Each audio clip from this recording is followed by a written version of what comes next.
Okay, as requested, we've got the 2018 draft recap. Let's get started because we got a lot to go through. So you're welcome, by the way. Keep fucking bothering me about this shit. All right, let's start off with, we're gonna go from worst grade to first. This is all according to Yahoo. So we're gonna go based on Yahoo's grade that they gave us. We'll start with D plus being the worst grade, and then we've got A minus being the best.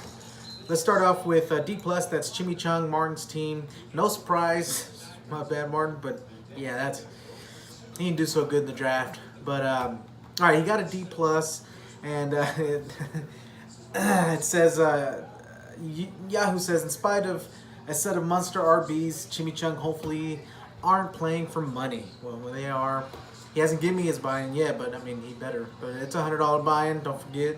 And yeah, even Yahoo didn't like your draft, Marty. Let's just say there's a lot of work to do, a lot of work. With some effort and a bunch of new players, Chimichang just might earn the trust of their owner. Yeah, so best pick for Marty was Rashard Matthews. Apparently, he got him at a pretty good ADP. He got him at 168. His ADP was 133. So that was his best pick. His worst pick was Tarek Cohen. He picked him at I think it was 109, or his ADP was 109. He picked him up a few rounds earlier than his ADP. So yeah, it was a little bit of a stretch. As far as his overall team, strength-wise, compared to the league average, Martin seems to be, his strength in terms of positions, he's better at running back and kicker. Those are the only two positions Martin is stronger than the league average at. So that's his D plus. Next grade is C minus for Max's C Cuppers. Another one. I love you, Max, but every year, yeah, it seems that you don't get that good of a grade, but somehow you find a way to be competitive. So I'm just gonna go ahead and go based off the stats here, not really say too much, but led by a pair of Browns, Max's C Cuppers have a great team if the goal is to finish dead last. So pretty harsh stuff from Yahoo. Also says, this is not what Sam Hinkle meant by trust the process. Unless, of course, by process he meant the Max's C Cuppers will spend the season scouring the wire for free agents, which that looks about right, just based on the lineup. His best pick, Trey Burton, he picked him up pretty late in the draft. Going out on the limb, he picked up Carlos Hyde a little bit earlier than his ADP of 111. In terms of strengths and weaknesses of his team, his strength, main strength seems to be at wide receiver and defense. Everything else, he's below the league average in terms of points. Everything else, so it looks like you got a lot of work to do, Max, to be competitive. I would suggest starting by not drafting with your son. That'll probably help you. So yeah, because you're only helping his team. So I can't think of one year that Chris didn't trade with you that he didn't win the championship. So just take that for what it is. American Rednecks, C minus. Clinton's team. In spite of an exciting group of wide receivers, American Rednecks obviously hates winning. Damn. Yahoo is really fucking putting it on you guys. This is not the same thing. Trust the process thing, same kind of thing. The best pick for Clinton was Jerick McKinnon. He got him at a pretty decent ADP, apparently 14 picks higher than his ADP, so good job. He got Sammy Watkins kind of earlier than he should have, apparently about 3 rounds earlier than his ADP, so he kind of stretched on that one. In terms of strengths, once again, Clinton, in terms of positions, seems to really be only about league average with wide receiver. The rest, he's below average at every other position, so it doesn't kind of look too promising for you, Clinton, this year. Next is Dookie Nacho Dynasty. He was given a C. Now, quick note on Chris. I'm not sure if it was user error when I was entering his shit, his draft stuff, but for whatever reason, it moved every single draft that he made up around and moved his first round pick, which was David Johnson, and moved it down to the last pick. So I guess it all balanced out because he got a really good pick at the last round and the rest moved up around. But anyway, kind of take this with a grain of salt because they're kind of grading them based on everything being picked around earlier than it should have been. So anyways, led by a pair of Ravens, Dookie Nacho Dynasty has a roster filled with meh. And that's considering that he drafted David Johnson. So that ought to give you enough. Mayonnaise, middle of the road, mediocre, all words that describe this draft. We have to trust Duke Nacho Dynasty will make trades and player ads if they are to reach the playoffs. We know he's going to start trading. He's already traded with his dad. Probably got a couple more up his sleeve. So, yeah. Biggest steal... It says David Johnson was the biggest steal because he got him so late in the draft. We all know that's not true. So his biggest steal, I don't know what it could have been. His biggest reach was Tevin Coleman. Once again, it's kind of predicting he got a higher ADP, but that's because he really picked him at a later round. It moved him up around. Anyway, in terms of strengths and weaknesses, he seems to be pretty strong at running back. He's above the league average in terms of points and kind of averages. Looking at everything else, he's defense. So everything else, he seems to be below average in terms of the team average for points for every position. He only really seems to be strong right now at running back. That's not considering the trade he just made with Clinton. So I'm not really sure how that affects. This is all pre-trade. So, and keep in mind, these are all draft grades prior to last week. So some of these players' rankings might have changed. Next guy, still got a lot to go. We got Southside Crippos. That's Nicholas. In spite of some value picks, Southside Crippos might make playoffs, but probably not. That's what it says. Yeah, I tend to agree. You got to see. Some of those picks, I was like, meh. I don't know if it was the heat that made him all hot and bothered. You know, hey, big boy, he's all sweaty. He probably had sweat going down his crack, and he was just annoyed, and he's just probably just trying to make his fucking picks. But you can't let that be your excuse, Nicholas. But his best pick was Danny Amendola. That's how you know your draft isn't that good, when your best pick was Danny Amendola. All right, Danny Amendola was his best pick. Apparently picked him up 4 rounds later than his ADP of 121. He reached for Duke Johnson, which we all kind of knew that when we heard it. But it's a good pick. Don't get me wrong, he's a good PPR back. But at the time, his ADP is 119. He picked him up at 43. So that ought to kind of give you an idea of how much he reached on that. In terms of strengths and weaknesses, he seems to be stronger than the league average at quarterback, so he's good at that position, and it's kicker. So those are the only 2 positions he seems to really be strong at. Everything else, he's either at the league average or below. It looks like he's below on just about all of them. Quarterback, kicker, and then a little bit higher than the league average at wide receiver. So he's got that too. Next guy, we got Tugas Tortugas. That's Josh. So Josh got a C+. After a few stretch picks, Tugas Tortugas hopefully aren't playing for money. Same thing. The honor roll is out of reach for Tugas Tortugas. I hate saying this so much, but if they trust in themselves to find players on the waiver wire via trades, glory could be there. So, I mean, he's getting a little bit better than what the other guys got. His best pick was Nelson Aguilar. Yeah, he picked him, I think, really late in the draft, like second to last pick. That was a really good pick. He picked him 5 rounds later than his ADP, so damn, that was a really good pick. Royce Freeman, that's kind of, I remember him calling that out. That was a little bit of a stretch. I think Royce is going to be a good player, but just based on his ADP at the time of the draft, he went 5 rounds earlier than his ADP. So yeah, a little stretch there. In terms of strengths and weaknesses, he's a little bit higher than average on wide receiver. Tight end, he's good, and defense. So wide receiver, tight end, defense seem to be a strength compared to everybody else. All right, so once again, that was a C+ for Josh. Keep in mind, I'm starting with the worst, going to first, just heads up.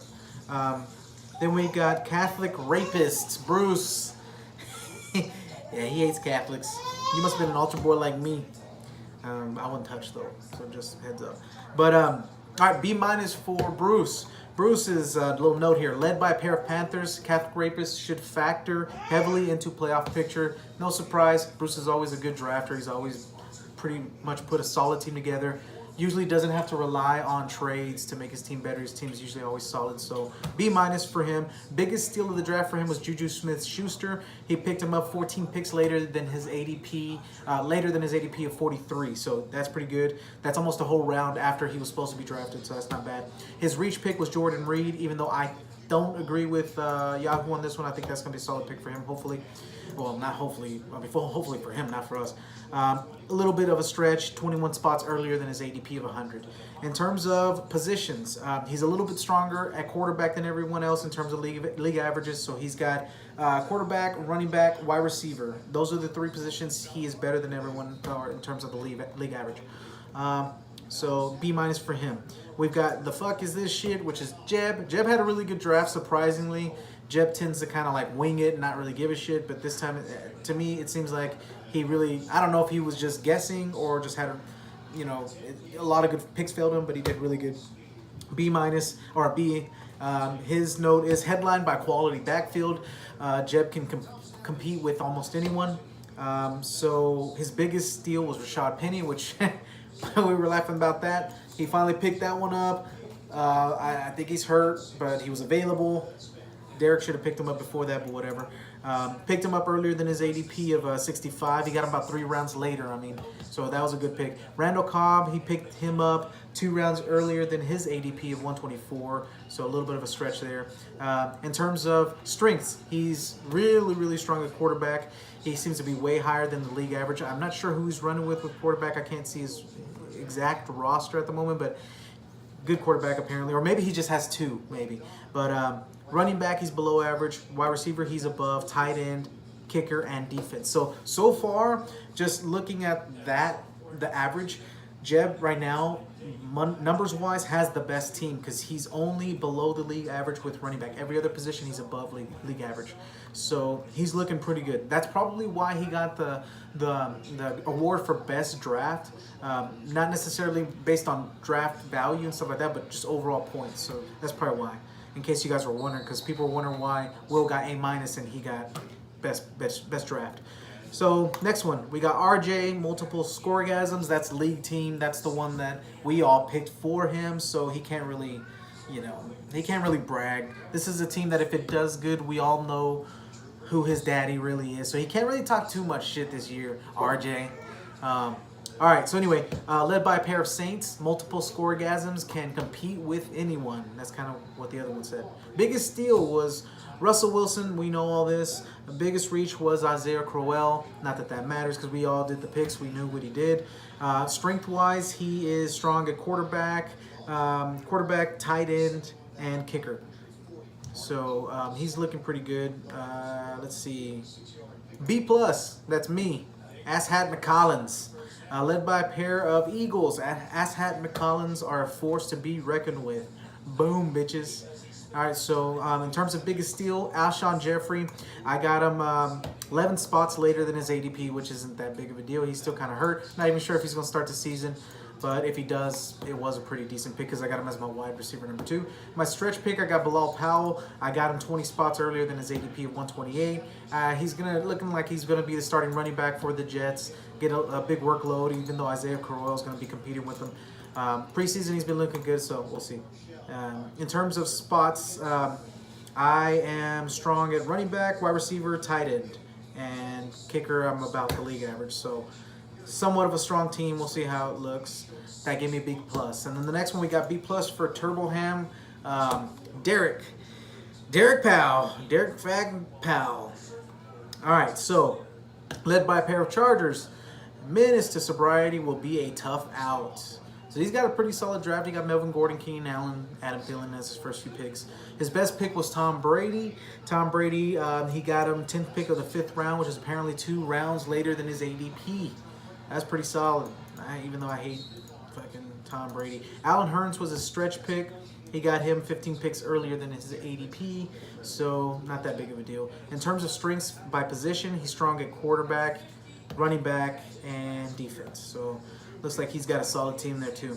Last but not least, we've got Great White Buffalo. He got the best grade of the draft, as you probably already know. A-. Really good draft. Solid. It seemed like he wasn't even trying, freaking Will. But his best pick was Jimmy Graham. He got him 17 picks later than his ADP of 49. And then his reach pick was Chris Thompson. He got him 22 picks earlier than his ADP. So not too bad. Chris Thompson, I think, is going to be solid this year. So in terms of positions, he's way higher than the league average at running back. Like, he's stacked. I mean, this is stacked. If you look at the graph, if you have a moment, look at it, you'll see how like ridiculously stacked he is at running back. Maybe he just picked 15 running backs, but anyways, he's really strong at running back, tight end, and defense. So that rounds it out, bitches. Once again, I'm gonna start again. Worst grade: Chimichang, D+. Max, C cup or C-. American Redneck, C-. Chris, C. Nick, C. Josh, C+. Bruce, B-. Jeb, B. Multiple Scoregasms, RJ, B. Me, B+. Derek, B+. And Will, A-. So there you have it, guys. Finally got your goddamn recap. If you're still fucking watching, let's look over the quick, whatchamacallit, the matchups for week 1. I know it's really early. Fuck it, I'm just going to go ahead and give you some predictions. Because you know why? I'm the fucking commissioner, and I can fucking do it. That's why. So me versus Chris. I'm playing the defending champ. I'm going to say I'm going to win just because he's the defending champ and I want to beat his ass. We got Josh versus Clinton. I think Josh is going to win. I don't really know why. I just think he will. RJ versus Nick. I think RJ, because he has the team that we built. I think he's going to beat him. Will versus Derek. Will's got that all day. Jeb versus Max. Jeb's got that all day. Bruce versus Martin. That's an easy win for Bruce. So there you go. That's it. So let me know how the recap went for y'all. I'm going to try to work on some other stuff later this year to make them a little bit more awesome looking instead of just one static shot. But we'll work on that later. Deuces.